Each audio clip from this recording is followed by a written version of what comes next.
So I think that people tend to talk about Gibraltar in terms of sovereignty. This is an area that is British, it will remain British, and that's right. But clearly there needs to be more than that. Our concern is that the economy may end up as a result of Brexit being strangled, and that can't be allowed to happen.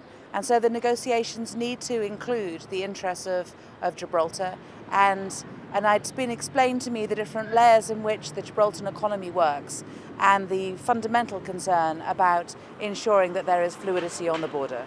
And that it's been very important to come here today to understand, exactly how important that is and how the economy could be choked if the border was to be not necessarily closed, but made more difficult to get through. So what measures would you advocate or would you like to see here at the frontier to alleviate that situation?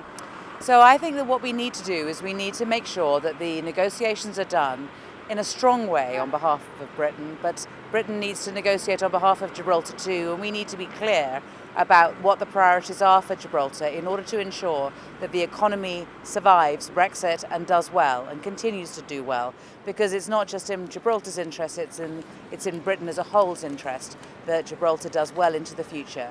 And it will be a difficult negotiation, but we need to not sideline Gibraltar in our negotiations on Brexit.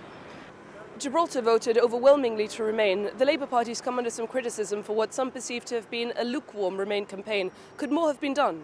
Well, let me put it this way. Labour was pretty united in wanting to remain in the European Union, and we campaigned up and down the country in relation to that. This was a referendum that the Conservative Party said that they wanted to have. It was David Cameron who stood on the steps of Downing Street saying, "My people, do as I say, vote for to remain in the European Union." And actually, things didn't go the way they did, and we think that we were crowded out of the debate on the referendum. But that's past history. What's important is what happens next. So how are we going to negotiate? What will our priorities be? We need to be clear about where British interests lie, and British interests lie in a healthy, successful Gibraltar. With the general elections coming up and a great focus on Brexit, does the Labour Party have a clear vision on this going forward, and is it one you see translating into votes? We have been clear. What we have done is we have put forward 6 points. We have put forward 6 tests for a good settlement on Brexit, and we have made it perfectly clear that the most important thing is the safety and security of our citizens, and the second is the economy, and that includes the economy of Gibraltar. And these are our priorities, and it will be in that way we will go into negotiations if we are elected as the government after the general election.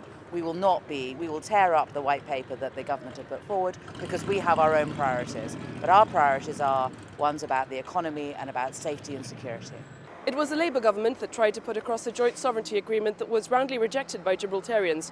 What assurances can you give the ROC in light of Spain's renewed attempts at this, especially considering you yourself have advocated a reasonable accommodation in the past? Yeah, there can be a reasonable accommodation with Spain, but we stand for self-determination, and I stand for self-determination. The people of Gibraltar want to remain British, they will remain British. What is the support and understanding of Gibraltar within the Labour Party and more widely in Westminster and the UK in your view?